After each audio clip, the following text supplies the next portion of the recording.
हाँ जी, अब अपन देखेंगे एग्जाम्पल नंबर 11.4। अब इसको कैसे सोल्व किया जाता है वो अपन देखेंगे। पहले क्वेश्चन रीड करते हैं। क्वेश्चन में क्या लिखा हुआ है? The potential difference between the terminals of an electric heater is 60 volt. Is 60 volt. जहां पर भी आपको वैल्यू दे वहां पे अंडरलाइन कर लो। और क्या दिया हुआ है आपको? 60 वोल्ट क्या है? पोटेंशियल डिफरेंस है। पोटेंशियल डिफरेंस है। आगे, when it draws a current of 4 ampere, मतलब जब इलेक्ट्रिक हीटर के द्वारा 4 एम्पियर की करंट ली जा रही है, एक सोर्स से करंट ली जा रही है, तो अब आप देखोगे कि हीटर का जो वायर है, जो कोइल उसके अंदर लगी हुई है, उसको 60 वोल्ट से जोड़ा और 4 एम्पियर की करंट उससे मिल रही है, तो अपन उसका रेजिस्टेंस निकाल सकते हैं। क्या निकाल सकते हैं उसका? और रेजिस्टेंस उसका क्या हो जाएगा? फिक्स। फिर आगे क्वेश्चन में क्या क्या कहा है कि what current will be the heater draw. What will be the current will be the heater draw, मतलब हीटर के द्वारा कितनी करंट ली जाएगी या कितनी करंट होगी जब पोटेंशियल डिफरेंस को बढ़ाकर 120 वोल्ट कर दिया जाए। जब पोटेंशियल डिफरेंस को बढ़ाकर कितना कर दिया जाए?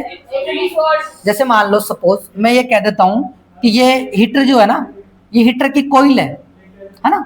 पहले इसको क्या किया गया? पहले इसको एक सोर्स से जोड़ा गया और ये कितने का था? 60 वोल्ट का। कितने का था? 60 वोल्ट का। और इसमें जो करंट जा रही थी इसके अंदर, वो कितनी जा रही थी? 4 एम्पियर। तो ये जो कोइल है, इसका रेजिस्टेंस निकाल लो आप पहले, क्योंकि रेजिस्टेंस तो फिक्स ही रहेगा, इसका बदलेगा नहीं। दूसरे केस में क्या किया?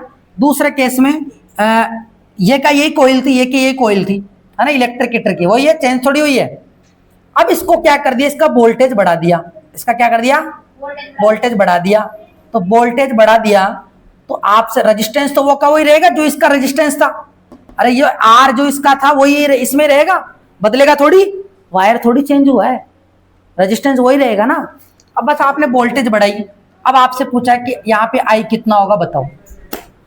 वी तो दे रखा है आपको, वी कितना दे दिया बढ़ा के? 60 से बढ़ाकर कितना कर दिया? 120 वोल्ट कर दिया। उम्मीद है आपको क्वेश्चन तो समझ में आ गया होगा। क्वेश्चन क्या कहना चाह रहा है?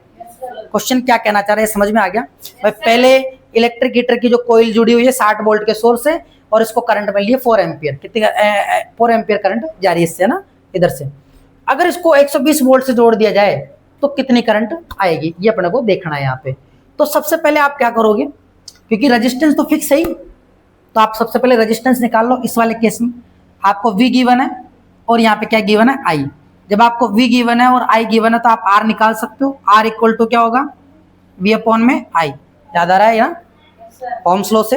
V अपॉन I का रेशियो कांस्टेंट होता है, वो R के इक्वल होता है। तो V कितना है यहाँ पे? 60 और I कितना है? 4। काटो, 4 का फाड़ा बोलेंगे कितना आएगा? 15 एम्पियर आ जाएगा, 15 ओम आ जाएगा, क्योंकि रेजिस्टेंस की यूनिट कितनी होती है? 15। अरे 4 से काटेंगे 15 आएगा, 15 आएगा। और रेजिस्टेंस की यूनिट क्या होती है? ओम। तो R की वैल्यू कितनी आएगी? 15 ओम। तो ये वाला R भी कितना होगा? 15 ओम ही होगा, क्योंकि वो की वही तो कोइल है, बदली थोड़ी है। लेकिन V बदल दिया। अब आपको V पता है और R पता है, अब आपको I ज्ञात करना है। तो I बराबर क्या होगा? इधर चला जाएगा I और R कहाँ जाएगा? नीचे। I बराबर होगा V अपॉन में R। इस केस में V कितना है? 120। R कितना है? 15।